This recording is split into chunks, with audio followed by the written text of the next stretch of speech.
Hi hello எல்லாருக்கும் மிகப்பெரிய வணக்கம் சொல்லிட்டே வந்தாச்சுங்க. அவங்க அஜய் பொற்கோ என்ன பட ரிவ்யூவோட வந்திருக்கு அப்படின்னு பார்த்தீங்கன்னா பைரி. இது வந்து ஒட்டுமொத்தமா ஒரு எல்லா டீமா வந்து புதுசா எல்லாரும் சேர்ந்து ஒரு மிகப்பெரிய ஒரு முயற்சி பண்ணியிருக்காங்க. அந்த முயற்சிக்கு வந்து முதல்ல பெரிய ஹேட்ஸ் ஆஃப் சொல்லிடலாம். அந்த முயற்சியுமே வந்து ஒரு வித்தியாசமான முயற்சி.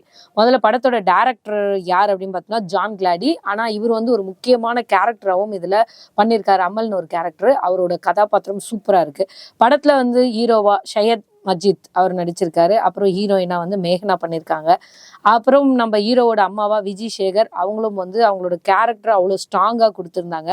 அப்புறம் சரண்யா ரவிச்சந்திரன், ரமேஷ் ஆறுமுகம், வினு லாரன்ஸ், ஆனந்த்குமார், கார்த்திக் பிரசன்னா, பிரான்சிஸ், ராஜன் இவங்க எல்லாரோட நடிப்புல வெளிவந்திருக்க படம் தான் இந்த பைரி. பைரின்னு சொன்னோன்னா நம்ம எல்லாருக்குமே தெரியும், அது ஒரு பறவை. அந்த பறவை இனத்தை தான் வந்து பைரின்னு சொல்லுவாங்க. இந்த படத்தோட கதை என்ன அப்படின்னு பார்த்தீங்கன்னா, ஒரு 4 தலைமுறைகளா வந்து பறவைகள்ல வந்து இந்த ரேஸ் விடுறது அப்படின்றது நம்ம ஆல்ரெடி நிறைய இதுல பார்த்துருப்போம். இந்த நம்ம ஹீரோவோட ஃபேமிலியில ஒரு 4 தலைமுறையா வந்து இதுதான் அவங்களோட வேலையாவே வச்சிருந்திருக்காங்க. இப்போ இந்த தலைமுறையில ஹீரோ அந்த பறவைகளை ரேஸ் விடுறதுக்கு வரக்கூடாது அப்படின்றது அவங்க அம்மாவோட ஆசை. ஏன்னா இந்த மாதிரிலாம் போய் தான் உங்க குடும்பமே அழிஞ்சது, உங்க அப்பாலாம் இப்படி ஆயிட்டாரு, நீ வந்து நல்லா படிக்கணும், படிச்சு ஒரு நல்ல வேலைக்கு போகணும் அப்படின்றது அம்மாவோட எண்ணம். 1000 தான் இருந்தாலும் 4 தலைமுறையா ரத்தத்திலே ஊர்னதுங்க, அது எப்படி வராம போயிடும். நம்ம ஹீரோவுக்கு எப்பயும் போல பறவைகளை ரேஸ் விடுறது ஒரு மோகமாவே இருந்தது. அம்மாவுக்கு தெரியாம இதை பண்ணணும்ட்டு பறவைகளை வீட்டுல வளர்த்துட்டு இருந்தாலும் அம்மாவுக்கு தெரியாம இந்த ரேஸ் விடுறதெல்லாம் பண்ணிட்டு இருக்காரு. இதுக்கு நடுவில் படிச்சுட்டும் இருக்காரு. படிக்கும் போது வர அந்த காலேஜ்ல வர சின்ன காதல், இது வந்து ஒரு அந்த காதல் கதை ஒரு படத்துக்குள்ள வரணும்ன்றதுக்காக ஆட் பண்ணியிருந்த மாதிரி இருந்தது. இந்த காதல் மட்டும் தான் இதுல ஒட்டல அப்படின்னு சொல்லலாம் படத்துல. மற்றபடி இந்த ரேஸ் விடுறது அதே மாதிரி ரமேஷ் அப்படின்றவரு இந்த ஊரோட பெரும் தலைவர். இந்த ரேஸ் விடுறாங்க பார்த்தீங்களா, அதுக்கெல்லாம் தலைவர்னு கூட வச்சுக்கலாம். அவரோட பறவை வந்து ஒரு வேர்ல்ட் ரெக்கார்ட் பண்ணியிருக்கு. ஸோ இவங்க நம்ம ஹீரோலாம் போயிட்டு அவரோட சேர்ந்து எல்லாம் பேசுவாங்க, பழகுவாங்க. அவர் எப்படின்னா ஒரு வெயிட்டான ஒரு கேரக்டரும் கூட. ஒரு ஊர்ல வந்து ஒரு பண்ணையார் அப்படின்னு இருந்தா எப்படி அந்த மாதிரி இதுல வந்து ஒரு நல்ல பண்ணையாரா காமிச்சிருக்காங்க. அந்த ஊர் பசங்க எல்லாரையும் திட்டுவார், அடிப்பார். ஆனா பசங்களுக்கு ஒண்ணுன்னா அவர் தான் வந்து முன்னாடி நிற்பாரு. இந்த மாதிரியான ஒரு கேரக்டர் கொடுத்துருக்காங்க. எப்படியும் ஹீரோ இந்த மாதிரி கேரக்டர்லாம் வந்து ஆப்போசிட்ல ஒரு வில்லன் இருந்தே ஆகணும். வில்லனும் வந்து இந்த பறவை ரேஸ் விடுறவர். ஒரு நாள் வந்து ஒரு ரேஸ்க்காக ரெடி ஆகுறாங்க. நம்ம ஹீரோவோட பறவை வந்து அதுக்காக எல்லாமே தயாராகி ரெடி ஆயிடுச்சு.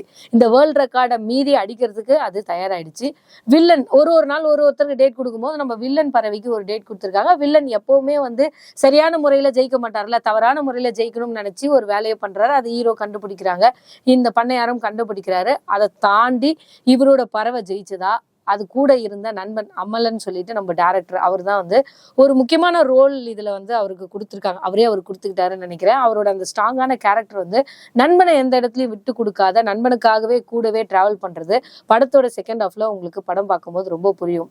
அதை ரிவீல் பண்ணா கண்டிப்பா அந்த கேரக்டரோட விஷயங்கள் போயிடும். அதனால படத்துல போயிட்டு அந்த கேரக்டரையும் பாருங்க. ஒட்டுமொத்தமா இந்த பறவைகளோட ரேஸ் அது வந்து ஒரு வித்தியாசமா நமக்கு தெரிஞ்சது. அந்த பறவைகள் பறக்கிறதா இருக்கட்டும், அதோட அழகா இருக்கட்டும், நமக்கு ராவா வந்து இந்த பறவைகளை வெட்டுறதா இருக்கட்டும், அந்த கொலை செய்யறது, இதெல்லாம் வந்து ரொம்ப ராவா காமிச்சிருக்காங்க.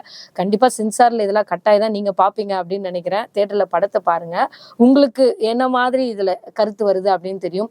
பறவைகள்னு சொல்லும் போதே நம்ம நிறைய பறவைகள் சரணாலயம்லாம் போய் பார்க்கும்போது இந்த மாதிரி பறவைகள்லாம் இருக்குல்ல அப்படின்னு யோசிப்போம். இந்த படத்துல அதை லைவா காமிச்சிருக்க கேமராமேனுக்கு மிகப்பெரிய ஹேட்ஸ் ஆஃப் சொல்லணும். இதோட மியூசிக்கும் வந்து படத்துக்கு ஏத்த மாதிரி அந்த பறவைகளோட சவுண்டு இது எல்லாமே ரொம்ப அருமையா கொடுத்துருக்காங்க. இந்த படம் வந்து ஒரு வித்தியாசமான முறையில ட்ரை பண்ணியிருக்காங்கன்னு சொல்லலாம். ஆல்ரெடி நம்ம மாறிலாம் பார்த்துருக்கோம், அது வேற மாதிரியான கதை. இது வந்து வெறும் பறவைகளுக்காக மட்டுமே அந்த ஒரு சரௌண்டிங்கை வச்சு மட்டுமே எடுத்திருக்காங்க. கண்டிப்பா இந்த படத்தை நீங்க போய் தியேட்டர்ல பார்த்தா அந்த எக்ஸ்பீரியன்ஸ் உங்களுக்கு ரொம்ப பிடிச்சிருக்கும் அப்படின்னு நான் நம்புறேன். தியேட்டர்ல பார்த்துட்டு உங்களோட கருத்து என்ன? மெயினா இந்த படத்துல நடிச்ச கதாபாத்திரங்கள் அவங்களுக்கு கொடுத்துருக்க அந்த கேரக்டர்ஸை கரெக்டா நடிச்சு கொடுத்துருக்காங்க. எல்லாருக்குமே ஒரு முக்கியமான ரோல் கொடுத்துருக்காங்க. இவங்களா சும்மா வந்துட்டு போவாங்க இந்த படத்துல அப்படி இல்லாம எல்லாருக்குமே முக்கியமான ஒரு கேரக்டர் கொடுத்துருக்காங்க.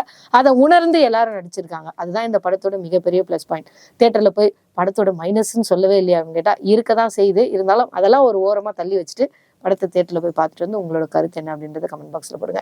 மெயினா ஒரு விஷயம் மறந்துட்டேங்க, இது பைரியோட பார்ட் 1 தான். பார்ட் 2 இருக்கு. அதுக்கு ஒரு ட்விஸ்ட் வச்சு சொல்லியிருக்காங்க. பார்ட் 2 வரும்போது இதே பொறுக்கவே ரிவ்யூ வந்து சொல்லுவா, கேளு, அந்த வீடியோவும் பார்த்துருங்க. அடுத்த ரிவ்யூல வந்து சந்திக்கிறேன். டடா பாபாய் சொல்றது உங்க அஜய் பொற்கோ.